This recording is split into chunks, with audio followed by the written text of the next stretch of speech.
This is the W1UJR review, kind of looking back at my interest in shortwave radio. This is my first set. It was a DX160. I received that as a teenager. I think it was about 12 years old, and I used to listen to the shortwave bands, particularly Radio Moscow and the other stations. It's a little science fair kits that Radio Shack used to sell. It's how I learned about electronics. Really kind of a wonderful thing back then. $7 bought you a weekend worth of entertainment. This was my Elmer, Dick, W2UJR, and he's now a silent key, and his friend Mike. This was my first QSL card, and this is the first Hamshack I had near Buffalo, New York. And we're looking at the T368, which is a military transmitter. Weighed about 500 pounds, very bulletproof, and something you could run 24/7. This was a Johnson 500, kind of my light-duty AM station. Another look at another HF station I had. Like many hams, I had my station set up in my basement. And we're looking at now a cake pan transmitter. These were sold in the late 90s, early part of 2000. And they were a kit that you would build.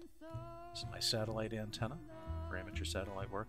A couple KWS ones. I don't really miss either of those, I can tell you that. My workbenches. Used to restore things again down in the basement. This was my ham shack in my shop. I was fortunate to be able to have a room for ham radio. I just thought this was a very clever cartoon, kind of reflecting our desire to have a good signal as AMers. We had a group called the Buffalo AM Group, and we had various meetings we would set up, mostly dinners.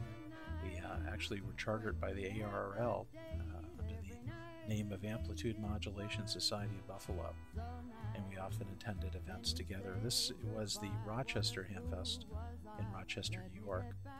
There's Bill K1KV on the left, Jamie KF2VM.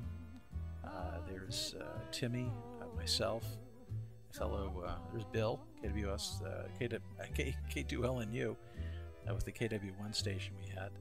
My friend Pat, Tim, Steve. This was when we had an AM station set up at the Dayton Hamvention.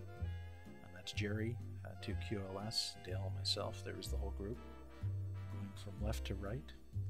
That's Jerry and 2QLS, Tim, W1UJR, and that's Riley Hollingsworth from the FCC.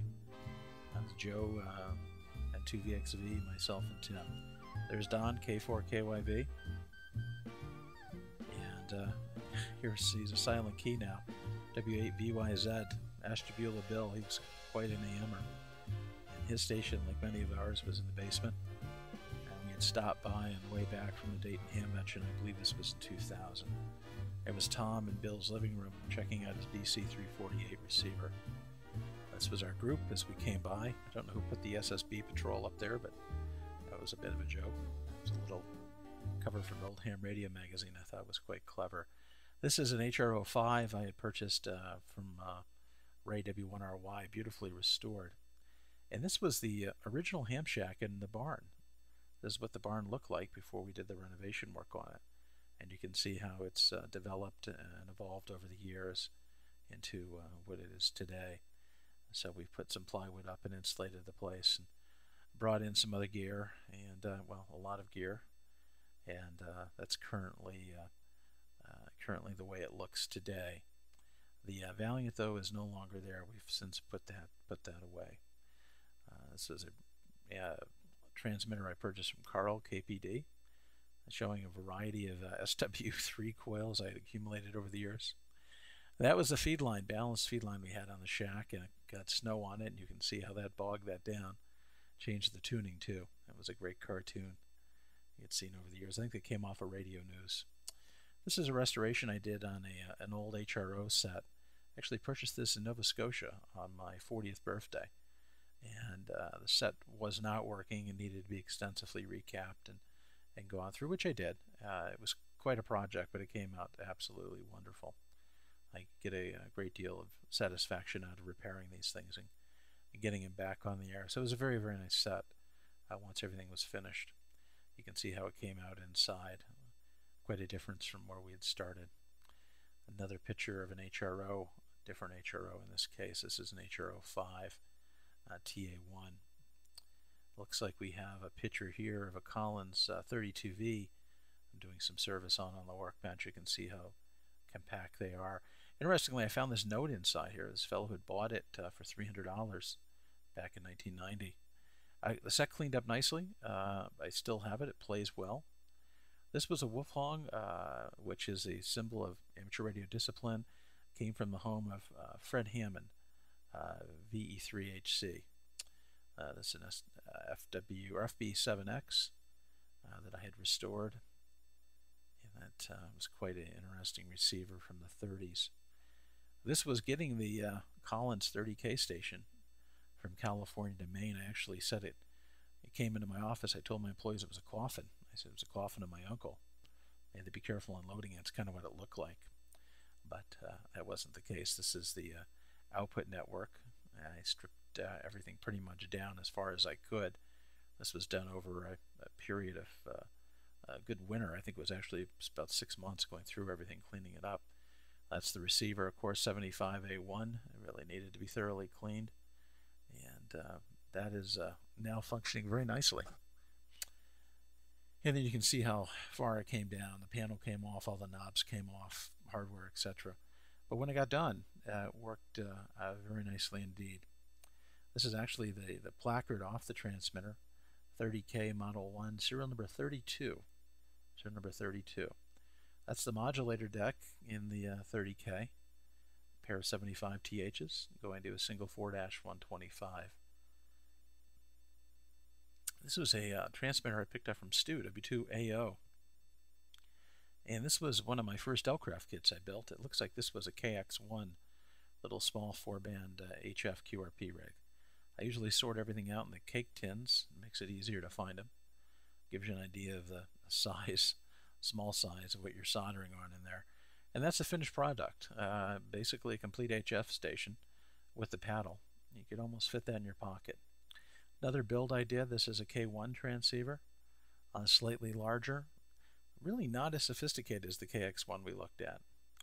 This is a Utah Junior transmitter I restored. This was a remarkable transmitter. I picked this up from a ham down in New York, and it really just needed some TLC. Needed somebody to clean it up and go through it, recap it. Probably the worst thing is the transformer had been cut out of it. My friend Larry, very, very good friend Larry, built this for me Christmas of 2008. This is a Regen set, and it's modeled after the Pilot Wasp. And Larry calls it the Quasi-Wasp. It was a tremendous gift. I don't think I've ever had anybody do something quite that nice for me. A radio box I found at the antique store. This was the Gross CB25. It used to be owned by Bill Orr, W6SAI, and then my friend John Rollins, W1FPZ. Both are a silent key now. When John became a silent key, I always liked the transmitter. I purchased it and restored it, and got it back on the air, and I thoroughly restored that thing.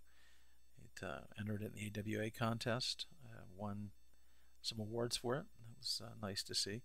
This is a replica Hartley transmitter, very nicely built. I have the information of the original owner, but I don't know where that is right now.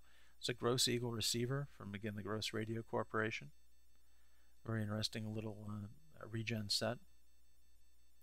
Give you an idea of how original this thing was. Even had the tags on the tubes from when the thing was purchased. This is a little homebrew Regen set I picked up off eBay. I thought it was nicely built. I thought the parts looked very well done. It was laid out nicely. Little Greeby synchro phase. Works nicely. It had a problem with one of the output transformers. I was able to get one of those and get it back on the air. Little RCA radiola set and Lafayette Radio catalog, which was actually the company sold my PB46. We've got a picture of that coming up. That's again a 1930 set. And this was looked like resurrecting something. Let's see what this was. Looks like this was the PB46. Tearing it down for renovation. This is a card that was made for me by my friend Lou. Very nicely done. And this is our current Hamshack and workshop in coastal Maine. Our QSL card kind of brings us to the end of things. And this was a great photo that I always thought looked very nice. Really what